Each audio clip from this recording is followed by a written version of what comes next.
Olá, serei seu professor nesta videoaula de meios de transmissão. Vamos começar?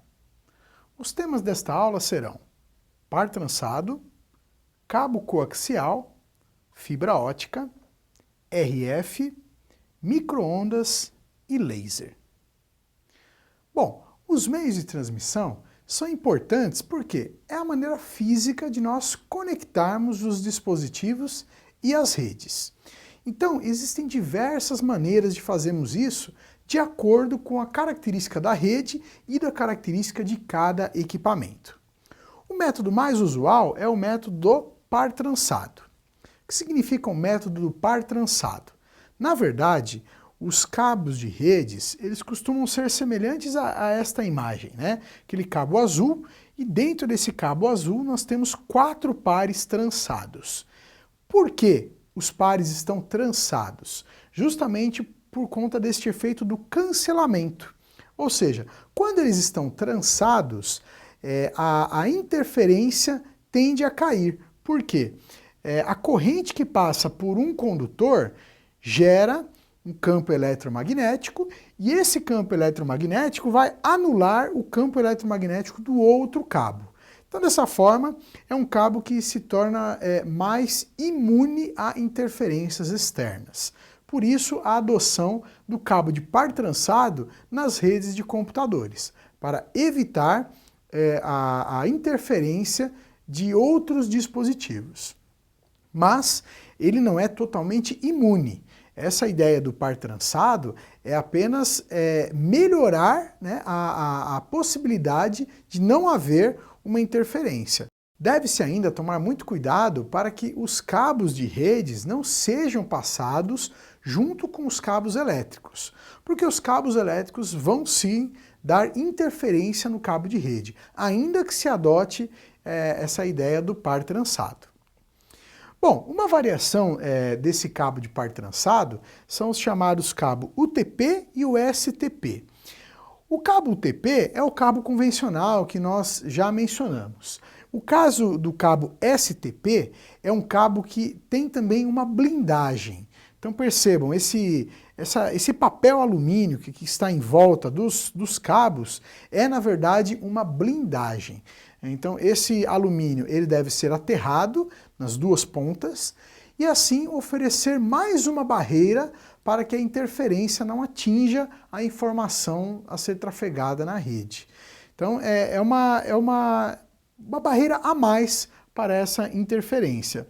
Então esses cabos eles são mais caros, eles acabam sendo mais rígidos e mais pesados. Então existem situações onde não há possibilidade de você passar esse cabo na rede. E aí você tem que adotar o cabo UTP, que tem apenas o par trançado. Algumas ferramentas são muito importantes e muito usuais quando nós utilizamos esses cabos de par trançado.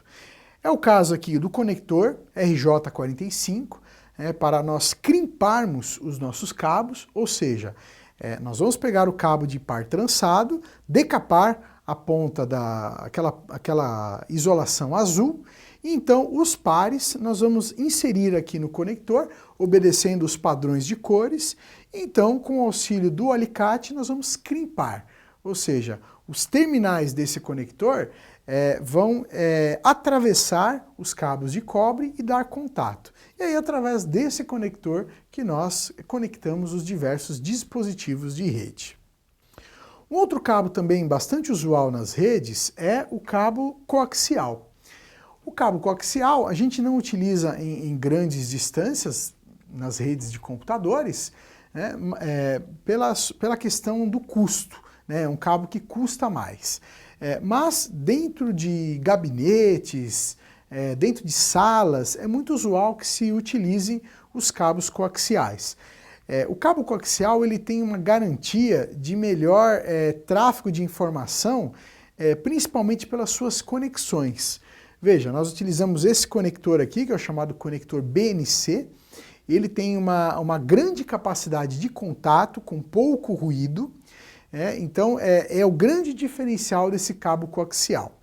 A característica do cabo coaxial é de nós termos um condutor central e uma blindagem, que é uma trança de fios de cobre. Então isso vai dar uma alta imunidade a ruídos no cabo coaxial. Temos ainda os métodos de transmissão. Independente do tipo de cabo que nós estamos utilizando, nós podemos utilizar aqui esses três métodos de transmissão. O primeiro método é o chamado método simplex. Nesse método simplex, nós temos emissor de um lado, receptor do outro. Enviamos essa informação em sentido unidirecional. Depois nós temos o método de transmissão half duplex. No half duplex, nós já conseguimos estabelecer uma comunicação bidirecional. Mas essa comunicação bidirecional, ela não é simultânea. Ou seja, primeiro eu envio a informação e depois eu recebo essa informação de volta. Agora, no método full duplex, eu consigo ter o envio e a recepção da informação simultaneamente. Então, ao mesmo tempo que eu estou falando, eu estou ouvindo. Então, essa é a transmissão full duplex. Ainda como método físico para a transmissão de dados, nós vamos ver agora outras possibilidades, que já são bastante específicas de cada projeto. Por exemplo, a fibra ótica. A fibra ótica se popularizou muito como meio de transmissão de informações de rede. Na fibra ótica, nós não utilizamos o tráfego da corrente elétrica por um cabo metálico, um cabo de cobre, mas nós utilizamos um capilar de fibra ótica que vai funcionar como uma lente. E então nós vamos trafegar a informação através de luz. Essa luz que vai trafegar por essa lente. Dependendo do tipo de cabo de fibra ótica que nós utilizarmos, nós temos o método multimodo e o monomodo. No método multimodo, a fibra ótica ela é um pouco mais grossa e então a luz ela vai ricocheteando por dentro do cabo, ou seja, ela vai refletindo na parede da fibra ótica até ela chegar do outro lado. Esse método, na realidade, ele traz um prejuízo, que é uma pequena distância para trafegar a informação, no máximo 2 km. Então, esse método da luz ir refletindo e ricocheteando dentro da fibra ótica vai reduzir a sua capacidade de transmissão. Já no método monomodo, esse sinal de luz ele é contínuo e reto. Então a fibra é um pouco mais fina e a gente não tem aquele fenômeno de ricochetear, mas ele é retilíneo, um sinal retilíneo por dentro da fibra ótica, podendo então avançar a uma distância maior do que 2 km. Temos ainda um método de transmissão com radiofrequência. É a utilização da radiofrequência para o envio da informação de antenas de transmissores até os diversos receptores.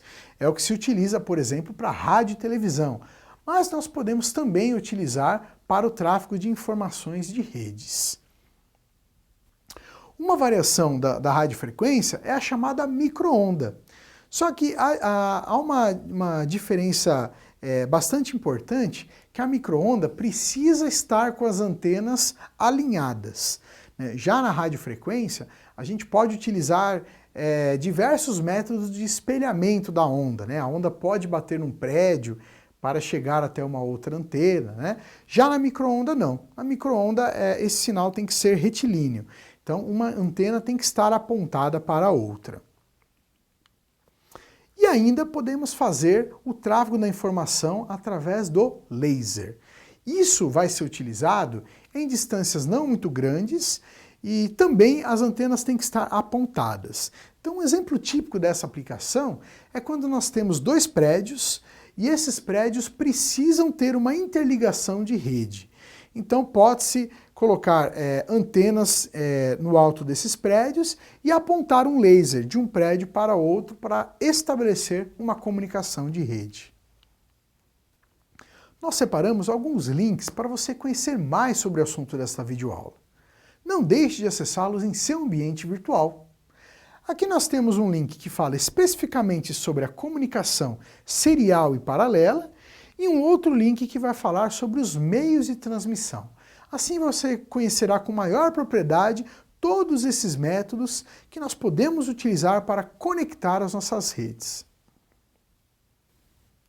Bom, pessoal, espero que esteja claro o assunto meios de transmissão. Caso ainda fique alguma dúvida, assista novamente esta videoaula. Até a próxima!